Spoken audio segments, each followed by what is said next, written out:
So I would like to invite you. Yeah, good morning. I can see everybody's bright and up.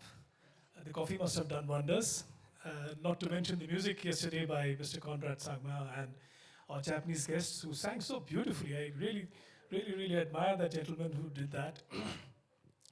Uh, of course, this think tank panel is going to look into India-Japan's cooperation in a turbulent world, and it is a turbulent world. Even as we speak, the American fleet is circling in the Middle East, in the Persian Gulf. We all know that. Russia and Ukraine war hasn't stopped, and the competition over rare earths has just begun. It has not really reached any point. So in this kind of a turbulence, India and Japan are two nodes where we can think of various pragmatic things to do, which can perhaps not solve the world's problems. It won't, but at least it can kind of lessen the load that is there on various leaders. Uh, of course, we are going to have a session on semiconductors just after this, so we don't have to get into that. But think tanks are about thinking the future.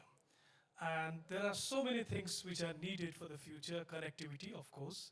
India and Japan have been working on a lot of connectivity, road connectivity as well as port connectivity. In fact, that is Japan's real forte. And we yesterday heard the ambassador speaking about Matabari port, which he's developing in Bangladesh and hoping that Northeast will be able to use it. I really think that would be a great step forward, especially looking at the fact that Myanmar remains troubled. Our Sitwe project consequently is held up, as is China's own port, which they were building very near Sitwe. So the world needs connectivity, and we need to go into these areas. Even despite the wars that are happening, we will have connectivity, if not by road, then by seas. So may I invite Mr. Uma Umezaki to be the first speaker after me? Yeah. Okay.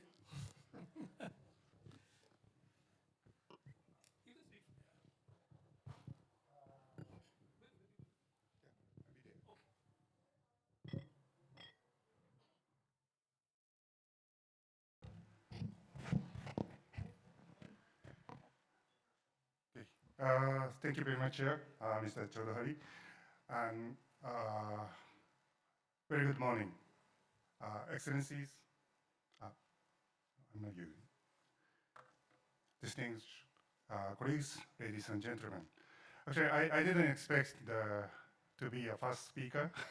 According to the agenda, my friend, Dr. Prabir, should open this session, but it's a great honor for me to speak before my big friend, Dr. Prabir. Anyway, I'm So Umezaki from IDE JETRO, Japan. It is really a privilege to me to join this KIZUNA 6, actually the second consecutive occasion for me since the last year. And the Bay of Bengal region today sits at the intersection of geopolitical turbulence and economic opportunity.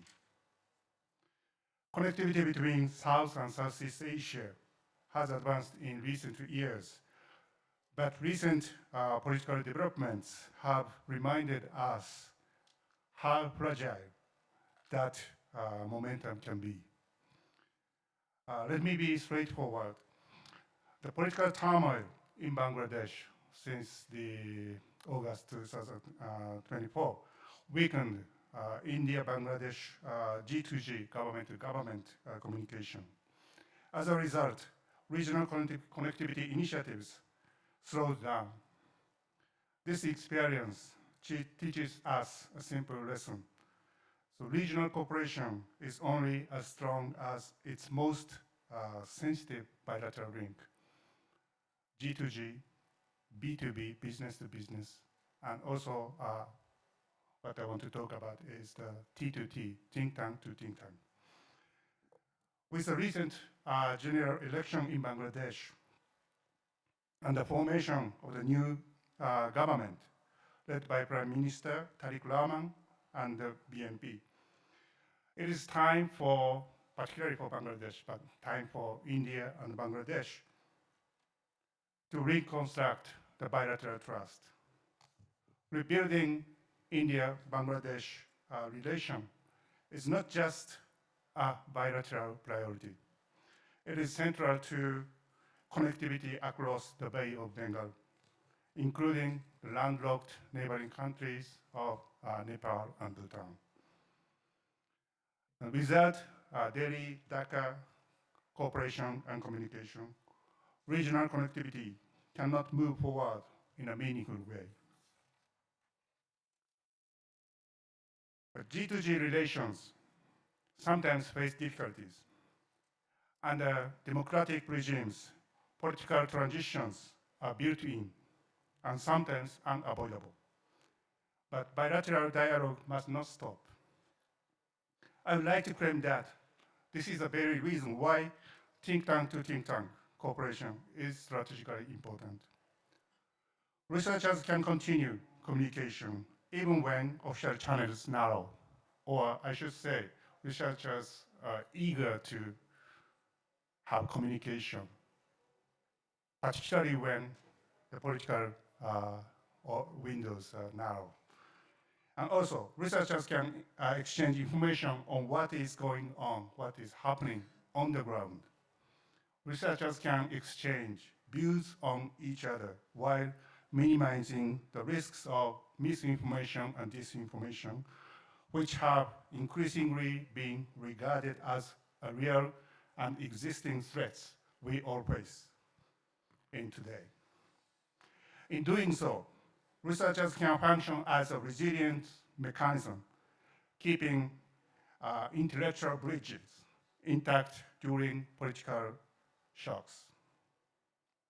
Recognizing this, IDE JETRO organized an international symposium under the theme of Bay of Bengal Updates, Regional Economic Cooperation at Crossroads in Tokyo on 9th of February this month, inviting researchers from the BBIN countries, Bangladesh, Bhutan, India, and Nepal, to exchange the up-to-date information of each country with a goal to discuss ways to reactivate regional cooperation to enhance regional connectivity.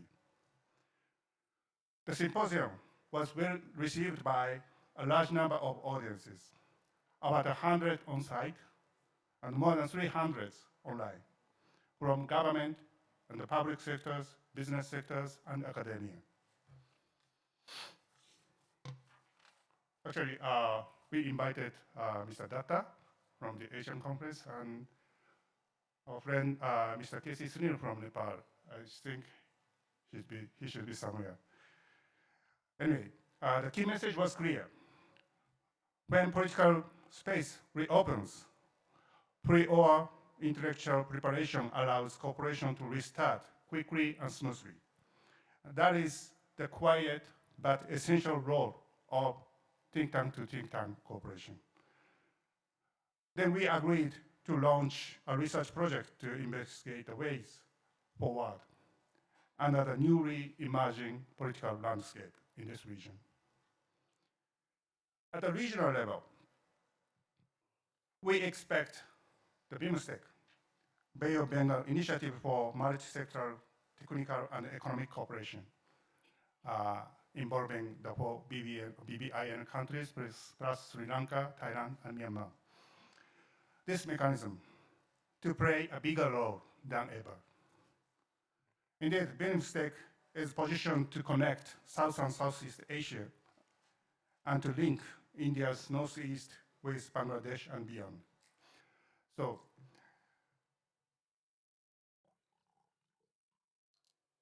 from the viewpoint of Japan, under Prime Minister Sanae Takaichi, Japan has reaffirmed proactive engagement in the Indo-Pacific and emphasized the resilient supply chains and trusted partnerships, as emphasized by His Excellency Ambassador Ono last night. Enhanced connectivity between South and Southeast Asia, centering the Bay of Bengal, directly serves Japan's national interests. Indeed, many Japanese firms operate in both ASEAN and India. More than 300 Japanese firms are operating in Bangladesh as well, and the numbers are growing. And also, if we count the audience from the business sector from Japan in this ballroom, so you can see how much Japanese businesses are interested in this region. The stronger Bay of Bengal connectivity would allow the Japanese firms to integrate supply chains, reduce fragmentation, and explore new business opportunities across the regions. At the same time, ASEAN firms themselves are expanding into South Asia with the goal of diversifying their trade and investment relationship in response to the turbulent global economy, which is offering huge opportunities for local firms in this region to engage with them. In short, the Bay of Bengal is emerging as a strategic node connecting South and Southeast Asia. In other words, Japan and countries in the Bay of Bengal and ASEAN as well share strategic interests in this region. Excellencies, colleagues, political turbulence may be inevitable, but stagnation is not. If we contain intellectual connectivity through think tank to think tank cooperation, restore bilateral trust between countries in the region, and strengthen BIMSTEC as a regional platform, connectivity across the Bay of Bengal can become more resilient and more strategic. In uncertain times like this, resilience is built not only through infrastructure, but through relationships. Let us strengthen both. Thank you very much.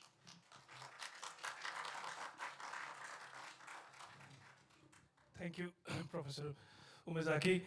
Very true.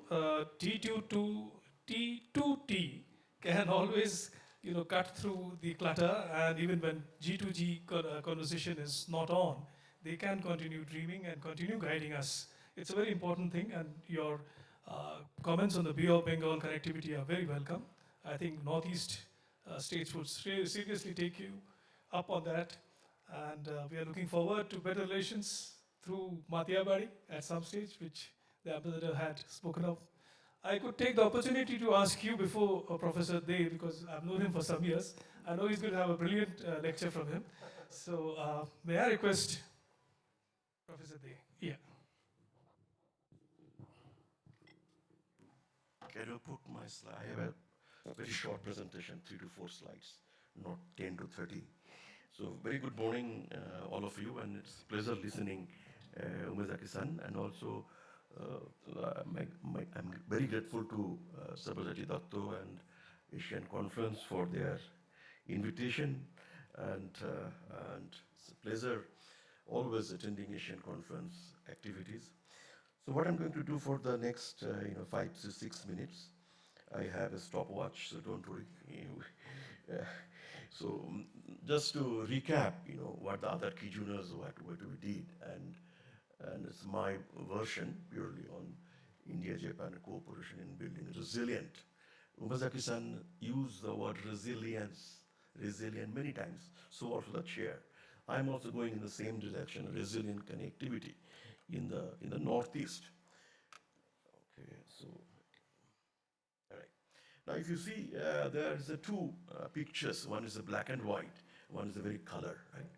Everyone is watching to somebody.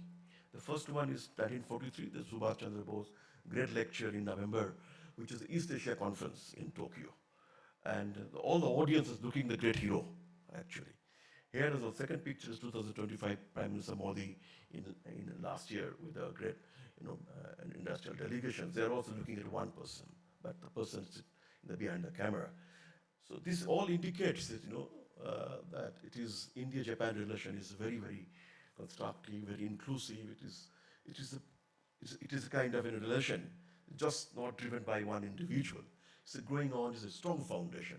starting with 1943. 83 years old, the story, which is a contemporary period, it has a lots. So I better add something on the track one. Many of you are aware of the fact, particularly the honorable diplomats, those who are working in media people like the chair, is that today in India-Japan relations is basically what you call in the strategic and global partners is very well thought, very well laid out across many sectors, including digital, AI, resilient infrastructure, connectivity, health, etc., etc., etc. These are at a track one level and very well designed and headed by the Prime Minister, both the countries. And they meet in an annual summit. They don't skip those meetings. Second is that in August 2029, the relation has been elevated with more, given the current contemporary global scenarios in many areas, which Chair very nicely articulated. So our relations, our agenda has also changed in that way. And then what is a very positive side, and the India-Japan SEPA, you won't see our Commerce Minister telling against India-Japan SEPA. He has a lot of restriction observations in India-ASEAN because we have a deficit in the current trade in goods, but we have a surplus in the capital. That's the money that coming from the Japan in terms of its development of industrial activities, etc., etc. So, plus Japan's relation is, very much, which is, inclusive. That is that Japan is engaging in ASEAN within India, BBIN, BIMSTEC, and bilateral relations, as you know. So, in all sense, it is a very good relation, and Sir is sitting on, I'm giving a talk on this, I cannot, I should not. Former Secretary East, both are here. And so what I see that this year, because the G20 summit coming up, we are going to see a Quad summit happening in perhaps somewhere in the US. India-Africa Forum Summit is coming in Delhi. We'll see a triangular cooperation with India, Japan, and on Africa, so on and so forth. The one which I would like to underscore is about the northeast of India, in Japan, India, the northeast, which is what Professor Umezaki and Murayama-san and many others, they are JETRO people, they were talking about the big B, development of, connectivity at Matarbari Port. His Excellency Ambassador Bangladesh is very much here. And it's just not like the development of connectivity at Matarbari, it's the economic zone. I visited a couple of times, and connecting the northeast through Tripura, Sabrum, those things need to be reconnected.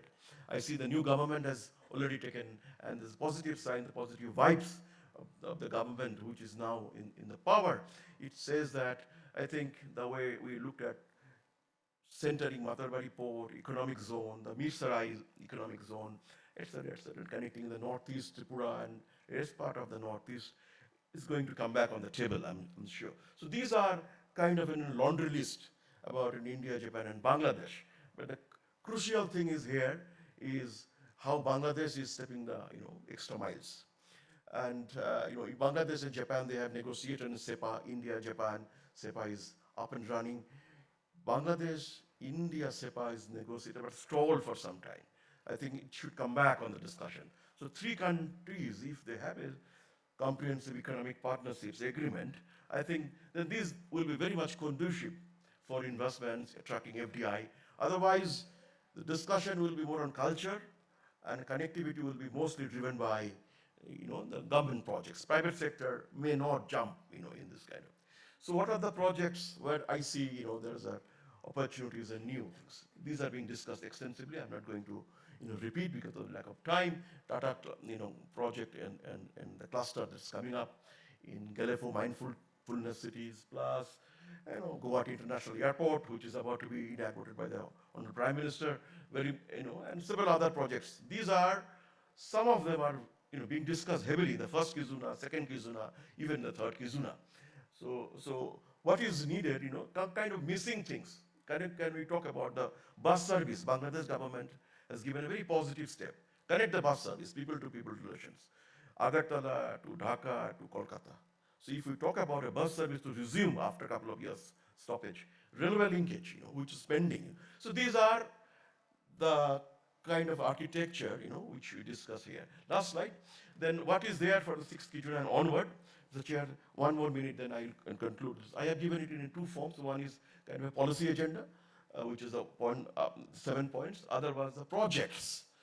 Can the JETRO, IDE, RIS, many other think tanks, from Bangladesh, from and India-Japan associations, can we do some of them, 1 to 7?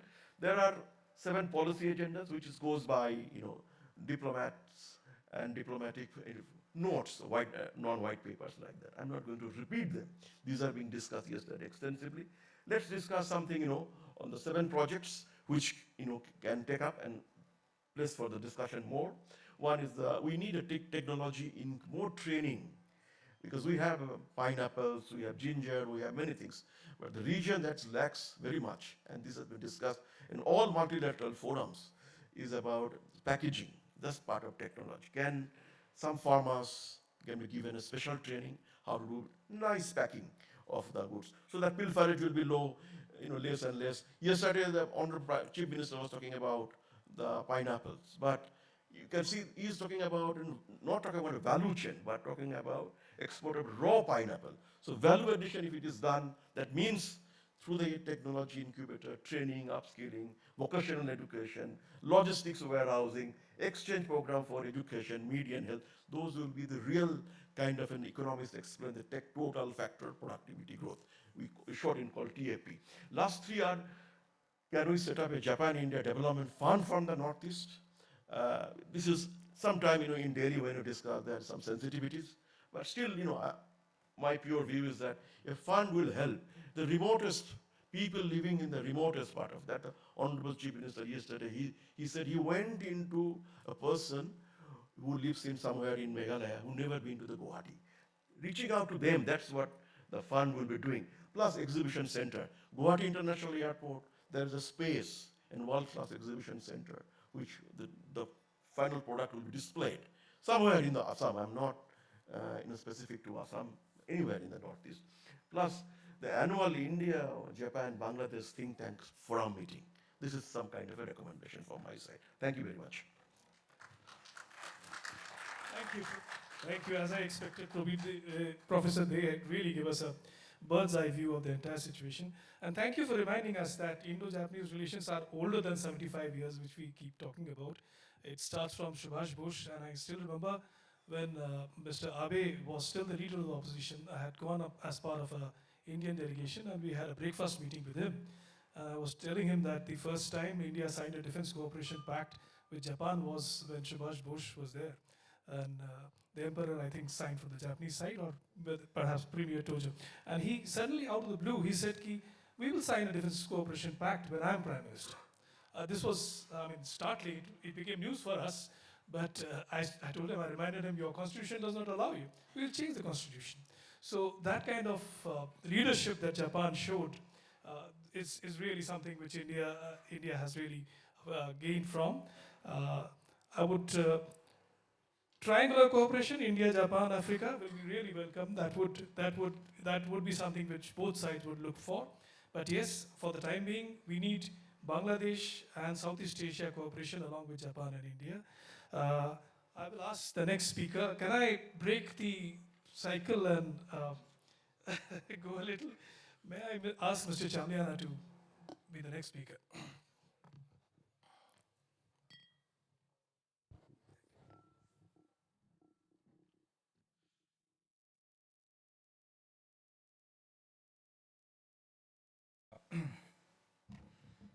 Mr. Moderator, and friends from India and Japan and elsewhere, a very good morning to you all.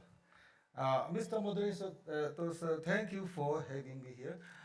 It is truly an honor and a privilege for me to be here in this esteemed 6th KIZUNA. I will deliver my remarks from here using my prepared notes rather than speaking off the cuff to keep my remarks more concise. And it is a privilege for me to present on local issues, regional factors, local perspective with a particular focus on Mizoram at this time. The wider context or the broader perspective of the prospect and potentialities could be more clarified by my co-panelists who are well-versed and more knowledgeable than myself. As for me, I would like to speak from the context of the periphery, the hinterland, since I'm from Mizoram, the most remote corner of Northeast India. To begin with, I would like to outline several Japanese government initiatives and activities across various sectors in Mizoram by highlighting Japan's key projects and some efforts in Mizoram. To address labor shortage in Japan, under the Skill India International Initiative, the National Skill Development Corporation, NSDC, has implemented the specific Skill Worker SSW program, which is backed by the 2021 Memorandum of Cooperation called a Basic Framework for Partnership for Proper Operation of the System pertaining to specified skilled worker, signed between India and Japan for managing the workforce transfer. According to my understanding, SSW is a residency status introduced by the government of Japan. I hope I'm correct. To address severe labor shortage in Japan by accepting foreign human resources with specific expertise and skill. Through the combined effort of the Labor, Employment and Skill Development and Entrepreneurship Department of Mizoram and NSDC, several Mizo nurses were selected to begin a Japanese language proficiency course up to, I think, entry level in Delhi as an inaugural batch. Following the training, the government of India placed these qualified professionals in Japan as specialized skilled workers across various sectors. This is how the procedure works, according to my understanding. Candidate first study Japan N5 and pass N5 exam, then appear N4 and pass N4 and SSW exam, and appear for interview with Japanese company and employment contract is released on selection, then study for Japanese N3, visa document are processed, candidate fly to Japan and work with the company for a minimum of 2 years in Japan. And in the health sector, the government of India and Japan have signed a loan agreement to establish a 164-bed state-of-the-art super specialty cancer hospital and research center in Zemabog in Aizawl, on the northeastern outskirts of Aizawl, Mizoram, supported by the Japanese ODA loan of approximately Japanese yen 9918 million, that is around Indian rupees 560 crore maybe. This project aims to enhance cancer prevention, diagnosis and treatment capabilities in the region. The objective of the project is to improve access to cancer prevention, detection, treatment, as well as human resource development and research that support cancer control system in line with the National Program for Prevention of and Control of Cancer, Diabetes and Cardiovascular Disease and Stroke, NPCDCS program in 2010, which aimed to reduce the premature mortality from cancer to 25%. The soft component will consist general hospital management, medical safety, capacity strengthening and diagnosis, treatment, capacity strengthening of facility equipment management, maintenance, strengthening of cancer prevention and screening.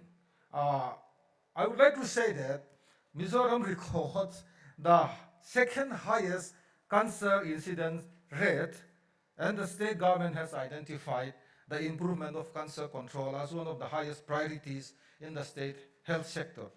And another thing is the Indo-Japanese relationship has evolved significantly from a friendship treaty in 1952 to a strategic and global partnership in 2000, 2006, 2014 with Japan, transitioning from a development partner to a strategic partner. Accordingly, in that account, multilateral engagement and connectivity are key areas of mutual cooperation. So with India's eastward regional orientation, Northeast India has become a crucial strategic juncture for the creation of connectivity corridors towards the Indo-Pacific. So Japan has identified uh, uh, the, the strategic potential of the region and made it a focal point of the India-Japan partnership. India has recognized Japan as a natural in development, while Japan has recognized India as the starting point for its free and open Indo-Pacific FOIP strategy. India's Act East policy and Japan FOIP share significant overlaps, both of which seek to enhance regional stability and economic integration. While FOIP is regarded as the cornerstone of Japanese foreign policy, Northeast India is recognized as the focal point where FOIP intersect with India's Act East policy. Thus, with the convergence of India is in Act East and Japan free and open Indo-Pacific, the Northeast is emerging as a primary area of cooperation in political relation and cultural ties. So I will skip this.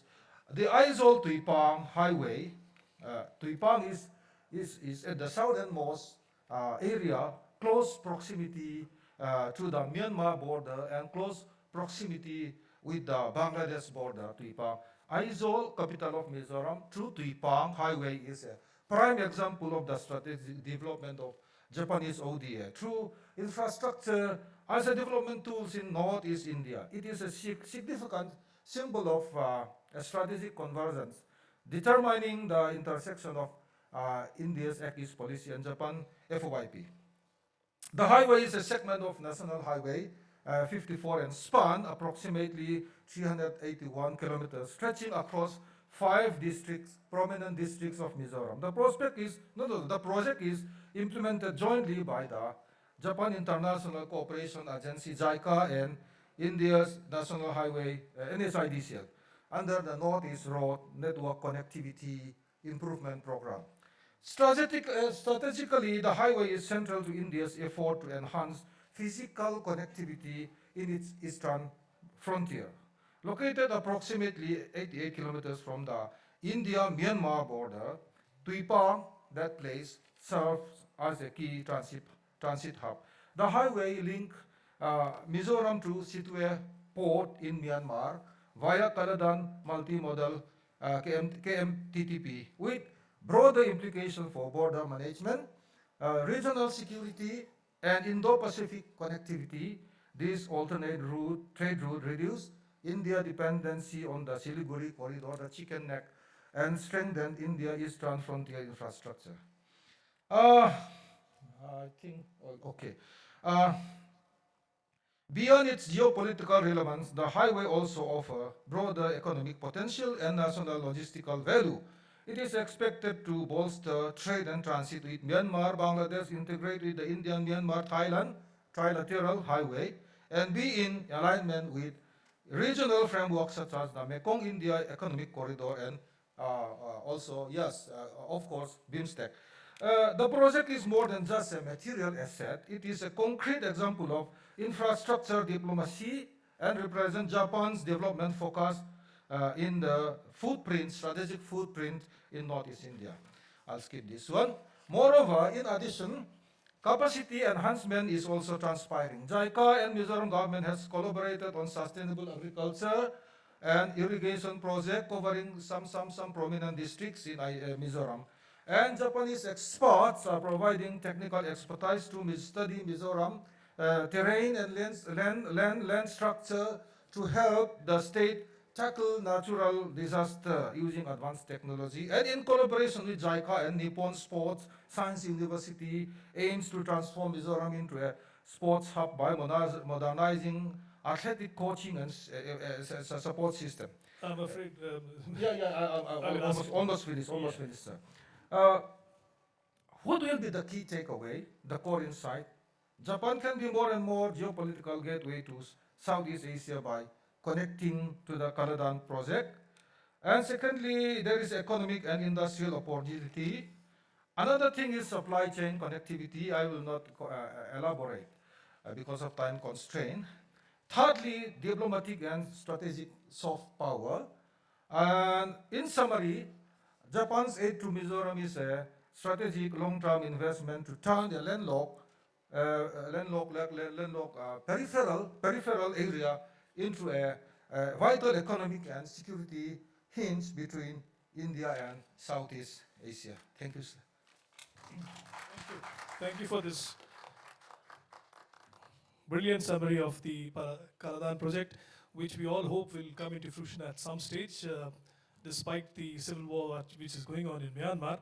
But once it does, Mizoram will certainly become a big transit hub, just like Siliguri, or even bigger than that. The trade from northeast and even from mainland India will, quite a lot of it will be routed through that route. We have two more speakers, and we will have some time for question and answer after this. So can I ask Konishi-san to be the next speaker? And Good morning. My name is Konishi from Sasaka Peace Foundation. Taking this opportunity, I would like to explain about our foundations, utilizing the presentation material within 5 minutes.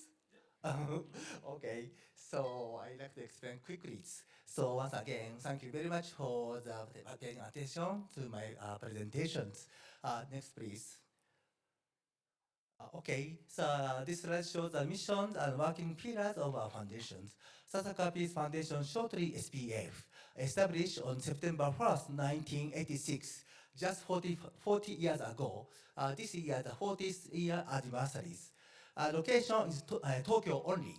So we don't have any domestic office in Japan, and also we don't have any overseas office. We have only one office in Tokyo, but we have so many collaborators working together, not only in Japan, but also the overseas.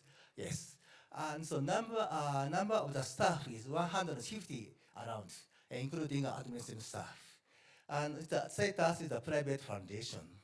And the mission of our foundation. There are three missions for our actual operations, but most important mission is encourage realization of world peace and security. Through our activities, we would like to make some contribution to realize a peaceful society over the world. This is most important mission for us. Next, please. Okay, this slide shows the basic concept and method for implementing Sasaka style diplomacy as track 1.5. As I mentioned previously, status of my foundation is private. But for the actual operations, we collaborate with high-ranking official government as well as parliament member, MP members. From this point, we call our position as 1.5, even our status as the private foundations.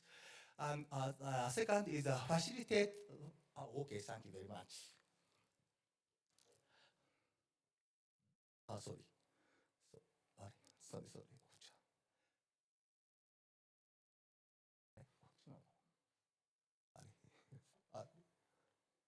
Okay.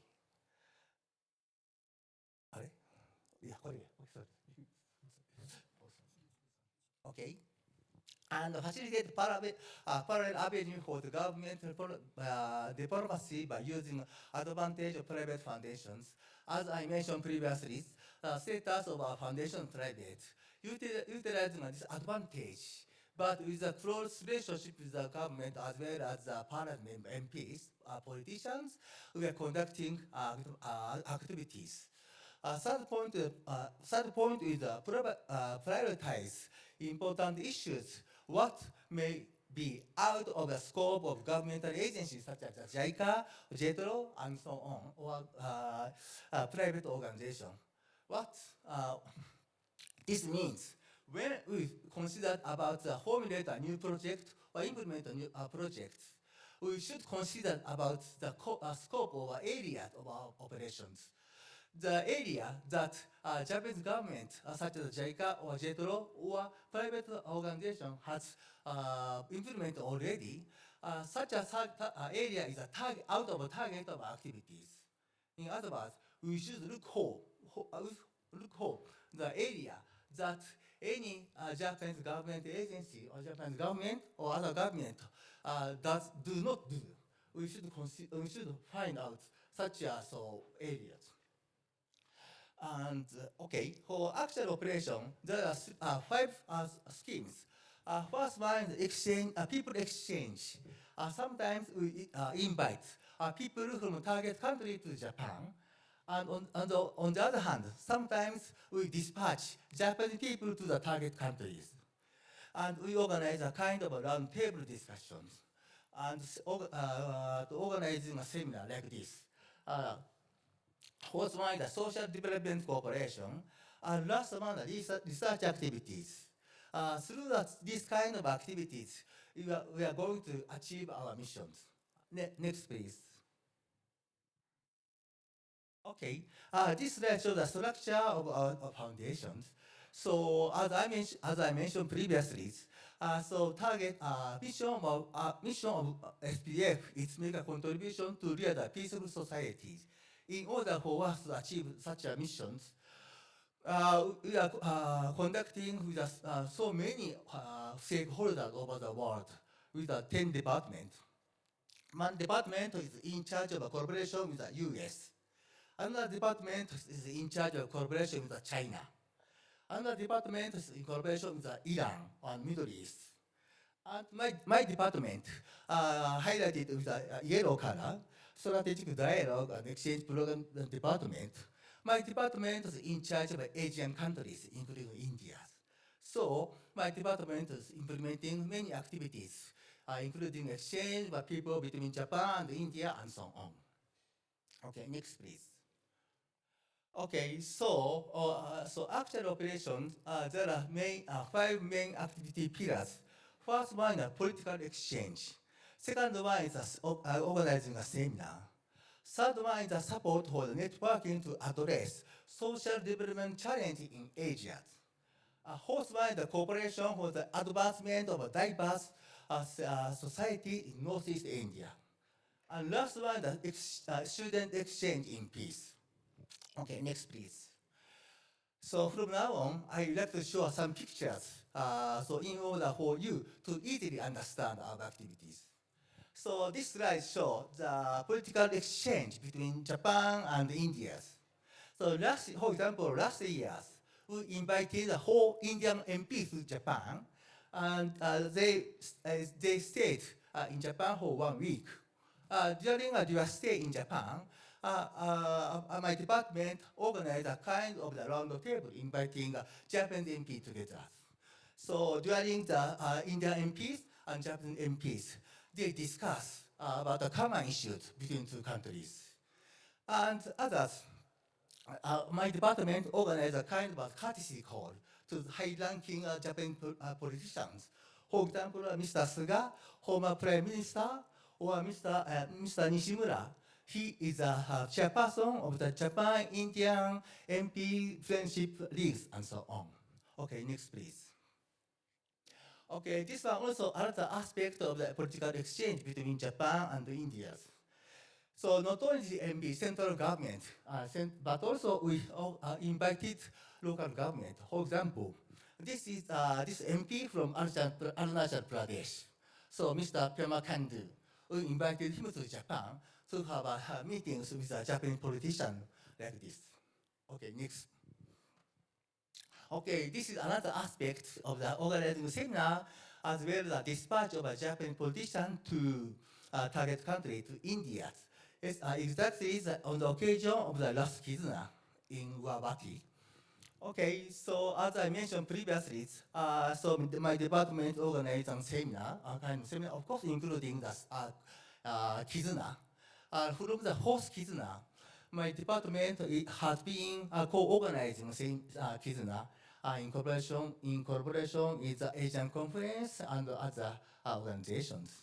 So on the occasion of the last KIZUNA, we dispatched Ms. Yamada.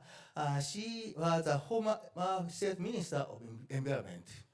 In this session, Ms. Yamada has discussed with other Indian politicians and so on. Okay, next please. Okay, on the other hand, so I discussed with Mr. Sabija Sachidatta about what I say, so meaning of how to disseminate our concept of the KIZUNA to the Japanese societies. Once per year, we organize KIZUNA in northeast of India. So there are so many people who are interested in collaborating activities, working together, discuss together here. But on the other hand, how about the situation in Japan? So, as a result of a discussion between me and Mr. Sabia Sachidata, we agreed to organize same kind of a seminar in Tokyo, in Japan, to inform our activities of KIZUNA to the Japanese people who are working and living in Japan. Last year, my foundation invited Mr. Sabia Sachidata to Japan and jointly organized a kind of the mini KIZUNA in Japan at the SPF office in collaboration with the JETRO as well as JICA. So at that time, so JICA headquarters and JETRO headquarters kindly dispatch speakers to make a presentation on our activities. Yes, anyway, next please. Okay, this slide shows another aspect of our activities to support for networking to address social development challenges in Asia. This slide shows the on-site workshops that we organize in collaboration with Nalanda University in Bihar, and also the Asian Conference and NPO Musubite last December. So we organize a kind of on-site workshop inviting many academia or social leader or social business persons meet together, discuss together from 6 countries, namely India, Japan, Thailand, Indonesia, the Philippines, and so on. Anyway, so we should make some contribution to develop, to achieve the development challenges in Asia.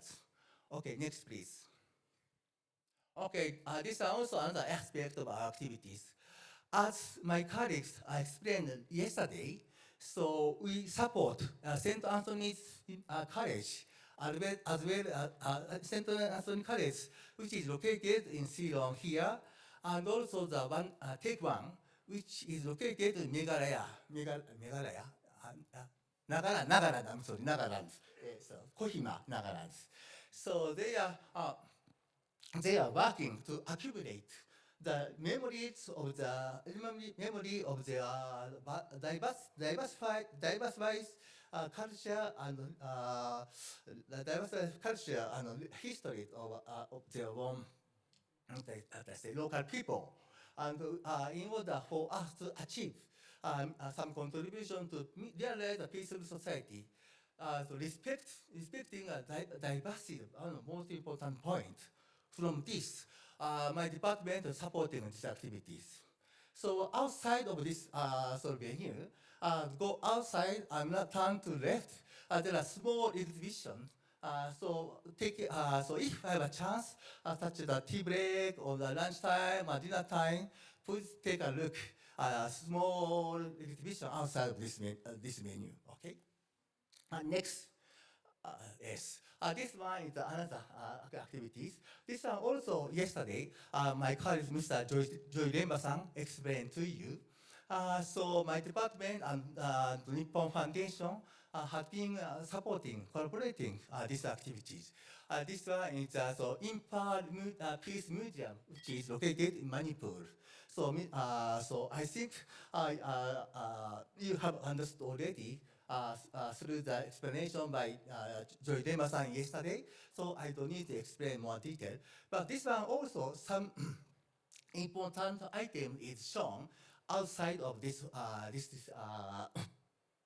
this room. So during the tea time or lunch time, please take a look at the mini exhibition outside of this room. Okay. Next, please. Okay, okay, almost. This is the last slide. Okay, this is the last slide of my explanation. I'm sorry for taking a long time. Okay, this one exchange of people in positive peace. So when we think about the long-term peaceful societies, next generation, to foster next generation, very important. For mutual understanding among the next generation, very important. From this point, my department is conducting exchange program, inviting a student or dispatching a student. Yes, and this shows my department is implementing peaceful summer program in positive ways in collaboration with the Columbia University, US, as well as the Hiroshima University in Japan. For such a summer program, we invite a few students from northeast of India to Japan, and this one is so this picture shows about participation of students from North India to the summer program in Hiroshima. On the other hand, these two pictures, so this picture is shows that we dispatch a Japanese student to Northeast in collaboration with Asian Conference or St. Anthony's College and other organizations in Arunachal Pradesh, Nagaland, Meghalaya, and so on. Anyway, so thank you very much. This is the end of my explanation. And if we have any questions, especially the individual questions, please give me during tea time, or coffee time, or lunch time. Okay, thank you very much. Thank you, Konishi-san, for the excellent presentation of how you are helping build relationships between the two people.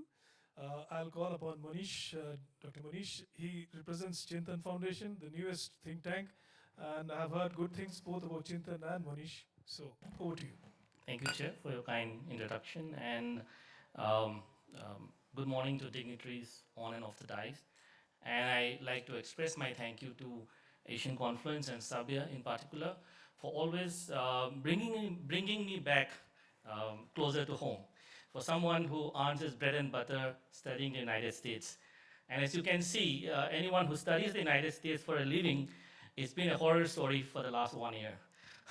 So anytime I walk into a room, when someone looks at me and tries to ask me, oh, explain this guy, it's the hardest time I've had in the last 10 years of studying this country.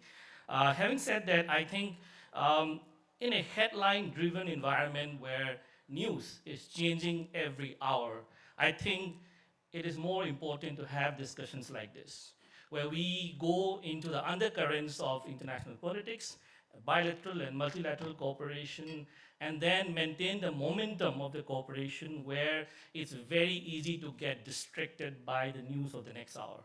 And I think that's why gatherings like this between like-minded partners, India and Japan, are so much more important in the times that we are living in uncertain times that we are living in. I think the context is rapidly changing, and that's why it's so difficult for people like us to come up with new frameworks. What is the lens that we should use to understand this rapidly changing context, and how do we find answers to questions of resilient partnership, maintaining that resilience? And I think I'll take you away from the granular aspects, which a lot of people can understand much more better than me, and take you further away from home into the recently held Munich Security Conference, which is often the barometer of what we call as the West. And I think what is changing is that we are facing a new West. And I think in India as well as in Japan, which has had a much closer relationship with the so-called global West, it's important to understand what is changing in this new West and how do we navigate the fractures of this new West. Because a lot of things that are going to happen in that new West is going to immediately impact what we are talking here about India-Japan cooperation in the sub-region of Bay of Bengal and in India's northeastern region. The Munich Security Conference called this world a world of wrecking ball politics, defined by 3 Ds, which is destruction, demolition, and disruption. And how do we navigate these 3 Ds is going to be the business of our times. And I think we need to look very closely into the recently released US National Security Strategy and the US National Defense Strategy papers. They to me, who studied US for some time, they don't sound and look like any other US national security paper that has come out from the White House and from the Defense Department, which they now call it the Department of War, whatever that means, right? So I think the way it is looking at the world in terms of the economic architecture and in terms of security commitments, and where trade negotiations are used as leverages of coercion and compellence and not as mechanisms of cooperation. I think we need to look very closely into that to understand the impact and the geopolitical knockoff of that into the region that we are living in, where predictability is becoming a casualty. And I think we need to think very hard into this, that how do we infuse predictability into the structural inflection point of international relations that we are going through, where interdependence is being weaponized. And I think this is having immediate impact. And it is immediately impacting the interface of what we have been discussing as ACIS policy and the free and open Indo-Pacific of Japan.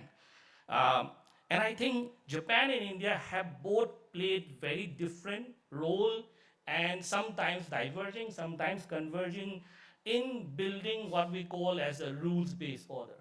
And as we undergo the fractures of this rules-based order, the rupture in this rules-based order, I think it's much more important for these two countries to sit and think through together.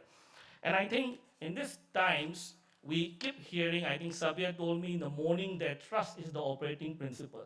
And I think trust, that esoteric word, that we use in IR, I don't think it is esoteric anymore, in the sense that we need to find the material incentivization of trust.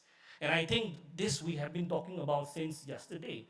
The road connectivity, the people-to-people things that we have been talking about, these are the material ingredients of incentivizing trust, because trust can be sustained only when you incentivize it. Trust which is not incentivized, where I do not gain anything from a trust, that trust will not sustain. I think going ahead, I think we just had the AI Impact Summit in India. I think we need to think through very closely in terms of the tech ecosystem that is emerging, and where do we locate Northeast Asia into that tech ecosystem, and how do India and Japan cooperate in terms of creating habits of cooperation. And I think in this rapidly changing world, again, a word that I would emphasize that we have been talking about since yesterday is the importance of functional cooperation. And we have seen this in India-US relationship. Even as trust dwindled in the political leadership, it is the functional cooperation that happened at the ground. It is the institutional cooperation that we sustained in the last 25 years that has kept the relationship alive. And I think functional cooperation is really important. Two or three points, and I'll end with that. I think we need to think through very clearly in terms of how the Northeast region fits into this change, where diversification is a new nomenclature in IR. As countries diversify, create redundancies in their own bilateral relationships, the kind of FTAs we are going into, the ones negotiated, the ones announced, the ones which are, postponed, all of these FTAs, the ecosystem that it's creating in terms of regional economic architecture, I think we need to think about where does our small region fit into all of this, how we can benefit from this by not only responding to the change, by partnering to shape the change. And I think we are passing through a new geometry and a new grammar of international relationship, and Japan-India partnership, the stability of it will provide the anchor, and we need to work on it because it cannot be left on autopilot. And I think my last point is US has played a very important role in the India-Japan journey. And as we both as countries, like any other country, navigate the Trump years, there is an opportunity to find our own voice, even as our relationships with the US is going through rough times. That India-Japan partnership is standing on its own in order to navigate regional and global changes. And I think the 8 directions that the last August 2025 joint statement that put out you know, before every direction, it had a word called next generation. I think we should take forward those 8 directions that has politically come from the top, work on it, work on the functional cooperation and the modular changes that each of the sectors that are represented here, is going to make. These are the things that are going to steer our partnership in the tough times that we are going through. With those, I rest my case and will be happy to take questions. Thank you so much. Thank you, Manish, I think, for restating uh, that the test is really the big thing. The test of endurance, the test of resilience in our relationship, despite the world being a turbulent one. Your points about how the Trump era is actually helping India get closer to Japan and to Europe are well taken. I'm sure this hall has understood. We don't have to elaborate on it. The floor is open to questions. Northeast, of course, has become more and more important. Possibly because of all this. I mean, entire Northeast from Arunachal till Mizoram, we have just heard about how Mizoram is going to become a entrepot for India, a land entrepot. And if the Ledo Road is really built, which there are talks about for a long time, up to somewhere in Kachin, then that will become another strategic route, not only for taking out certain minerals from Myanmar, but also for trade. Uh, the floor is open to the audience. Please ask any questions which you would like, and do mention whom you would like to answer your question. Yes, please. The lady at the end. Okay, first.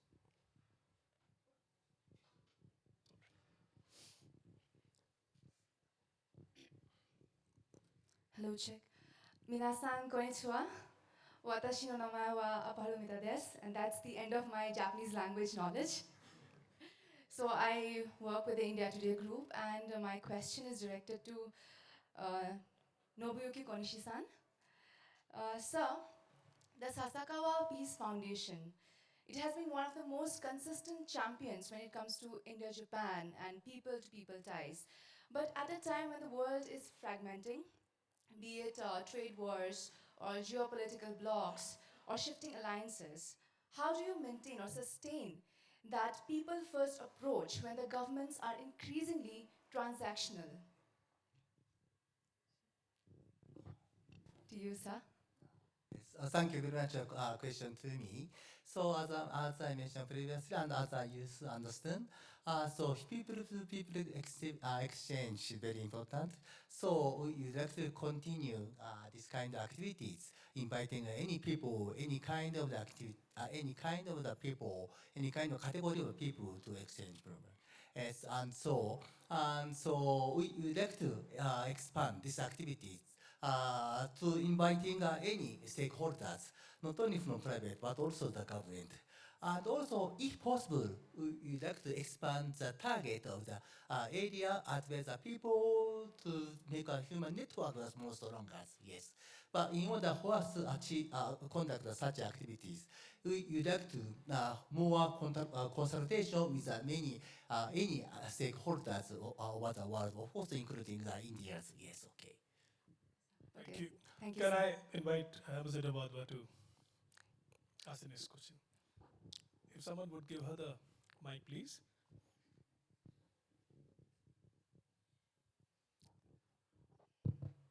Um, Thank you very much. Very interesting session. I had two questions really directed to Praveer and to Munish on very important things that you spoke about. One is on this triangular cooperation that is in Africa. Unfortunately, Praveer, that is more intense than what has happened. So I think you all inhabit a think tank space and are not constrained by what governments are constrained by. We have limitations in what we can say. So I think that is an area where we would love think tanks to come out with more suggestions as to what can be done on the ground. And there are models in Japan, and I'm sure that, Umezaki-san, you know about these the models that you have done in Africa, for example, with other countries, with Brazil. for these triangular, partnerships. So I think that those ideas should come from think tanks. That's what I would think. And the other thing is that, again, when we're talking about the whatever in the room, which is the US, again, government to government talks, I don't think we can be completely honest with each other. But I think think tanks can talk really what is the turbulence caused by what is happening in the US, how is it affecting us. We can talk with far more frankness in the think tank space. And I think we have to look at how it is affecting not only our region, but us individually as countries and our own relationship with reference to things like the Indo-Pacific or the Quad or so on. So I think you really have a very important role to play. So it's more a comment than a question. Thank you very much. Would you like to take on and say anything? Probir? Quickly, first is that on India, Africa, Japan, of course I agree with ma'am, it is a very, very contemporary, very recent. We have been discussing with Secretary Yar office back in Delhi, but, and things are coming up, but what we are doing at RIS, CII, and JETRA office in Delhi, Nagamuna-san is not here, he knows about it. We are planning to do a study visit on economic security with Africa and India. Africa, as you have noticed, ma'am, that India is yet to sign any FTA with any African state. No, so far, no. And we cannot do much with Africa Continental FTA because it is not a customs union total. So we have to do everyone bilaterally. So on that point, India, Japan, and fully in agree that let's collaborate. India's diaspora, Japan's technology, kind of a combination. So this study that we'll be launching will be the completion of the study to hand over to the respective competent authority. Thank you. Thank you, Ambassador Wadhawa. I think that's a very significant point which I myself have been raising in some of the think tank discussions with American counterparts also, that I believe that the Indo-Pacific has sub-theaters into it, and South Asia is a very important sub-theater of that. And it is my assessment or my feeling that despite this larger sort of congruence on the Indo-Pacific, there isn't much understanding in terms of what is the political or at least the geopolitical convergence with the United States and with India in South Asia, in our region. So I've always tried to point out that a strategic partnership is of no good if we do not have a dialogue about my neighborhood with you. So I think that's something that I intensely try to bring up, but would have to do more in terms of at least trying to create more space for India-US think tank dialogue for South Asia and on South Asia. Last question because we're running out of time. Yeah, please. Okay, thank you. I'm Rudy Wajri. I'm also a retired diplomat. I'm based in Shillong now. And I must express my appreciation that in the last few years I've been here, Japan is one country, in fact, which really has taken interest on this entire region. So thanks to all of you. Now my question is to any panelist can answer. This whole thing about Northeast, Act East policy, and in fact, Mr. Konichi, I think the person who spoke first mentioned about the need for improvement in bilateral relations with India and Bangladesh. It impacts the entire region, Bay of Bengal, Indo-Pacific. But what I want to ask you specifically, you as think tank, what can be done because the land connectivity about Northeast and the rest of Southeast Asia, in the name of Act East policy or whatever, unless something happens dramatically in Myanmar, the uncertainties in Myanmar. Now this is, otherwise the land connectivity, somebody mentioned about Kaladan, multimodal, I don't know how operational it is in practice. The trilateral highway, which aims at connecting all the way from Delhi to Singapore at some point of time or the other, but now even that is stuck from More in Manipur to Mae Sot in Thailand. So can some of you please address this? Thank you. Thank you very much. Actually, I've been conducting research more than 15 years since we started a research project on ASEAN-India connectivity together with Pravir-san. It was in 2010. Then at that time, Myanmar was still under the military regime, so we couldn't expect to utilize the so-called trilateral highway from Thailand to Mole for business purposes. But things changed dramatically in 2011. Then we started to make recommendations to reactivate the trilateral highway. But 10 years after, again the coup, then things changed. So every time we made some kind of policy recommendations, the government changed in the case of Myanmar. So anyway, we cannot change the attitudes of the government, but in any circumstances, we can make the best policy recommendation based on our own research. Then, in the current case of India-Bangladesh tensions, I believe that it is important to come up with a kind of tangible results.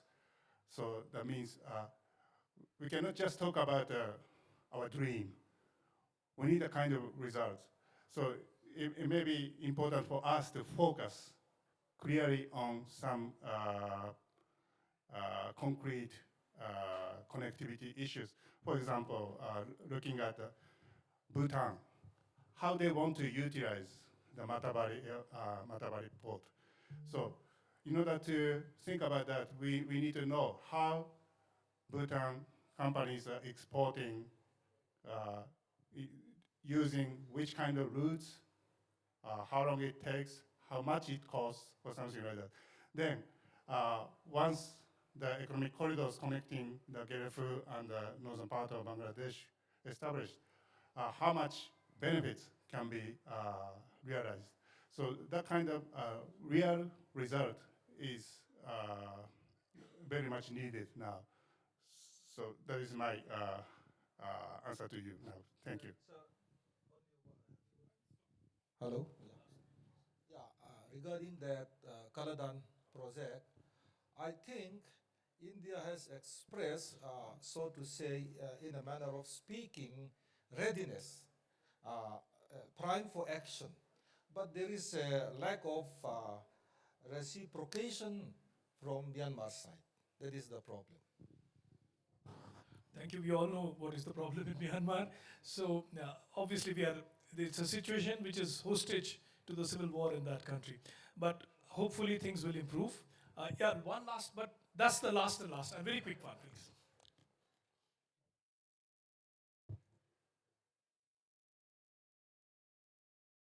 Thank you for thank you for allowing me to join KIZUNA. This is my heart-to-heart communication. My name is Tan Kung Ong. I am from Kichener College based in Myitkyina, Kachin State in northern Myanmar, so which next to Arunachal Pradesh. So in Kachin State, we feel Belt and Road initiative or policy in every aspect of life in daily basis. But when it comes to Act East policy of India, to feel that policy, we need to cross the border to India. So then from this conclave, from scaling up partnership, the main theme here, is there any plan or innovative approach for scaling up partnership in that regard? Yeah. Thank you. I think there are a number of ambassadors here who would have been better to reply this. But I think it's all hostess to the situation in Myanmar. But obviously India has intent, and India has in the past to partner in skill development in Myanmar. But it is a situation which depends on which way the war turns and how it goes. There is, as you know, there is talk of reconstructing the Lido Road up to a point in Kachin. But that's, again, there's no concrete plan as yet. But there is a proposal and there are talks on that. Thank you. I think we had a wonderful discussion between the 5 representatives of think tanks, and the honors are going to be done now by the young lady there.